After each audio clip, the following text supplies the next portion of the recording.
Ketenangan kadang hanya topeng yang paling lembut yang dikenakan oleh jiwa yang sedang berantakan.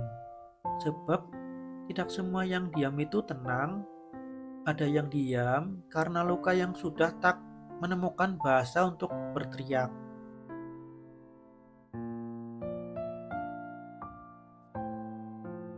Aku sering terlihat baik-baik saja, tapi sebenarnya aku sedang menata reruntuhan, menata sisa-sisa diriku yang pernah percaya bahwa dunia akan memeluk tanpa syarat.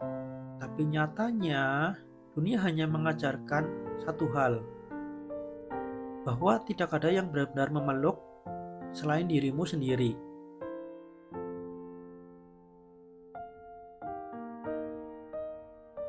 Ada masa di mana aku berhenti mencari penyembuh, karena aku sadar yang bisa menyembuhkan hanyalah yang tahu di mana lukanya. Dan tidak ada orang lain yang tahu sejauh itu, maka aku diam. Aku belajar berbicara dengan sunyi, belajar memahami bahasa yang tak diucapkan.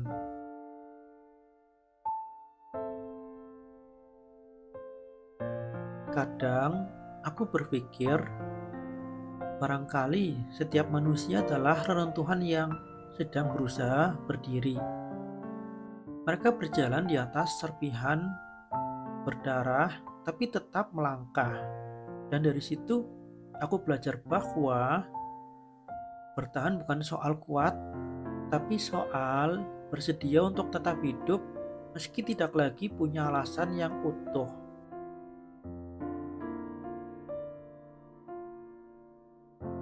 Aku sering menatap cermin dan merasa asing. Ada wajah di sana, tapi bukan aku. Yang kulihat hanyalah hasil kompromi antara apa yang dunia mau dan apa yang aku sembunyikan. Mungkin inilah yang disebut dewasa, mengubur bagian dari diri sendiri agar tidak terus berjalan tanpa kehilangan arah.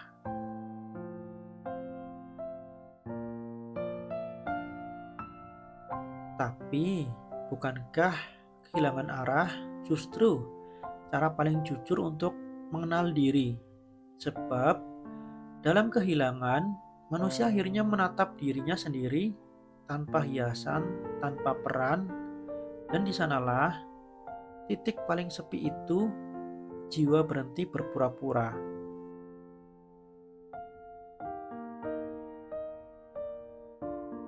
Aku belajar bahwa luka tidak harus disembuhkan. Bagian luka diciptakan bukan untuk hilang, tapi untuk mengingatkan bahwa kita pernah hidup sedalam itu, pernah mencintai sejauh itu, pernah kecewa sedalam itu.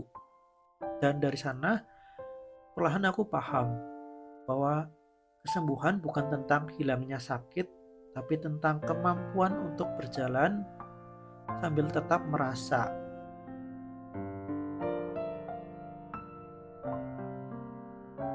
Manusia yang paling tenang bukan yang tak lagi punya masalah, tapi yang sudah berdamai dengan hancurnya dirinya sendiri, yang sudah mengerti bahwa berantakan pun punya keindahan kalau dijalani dengan ikhlas.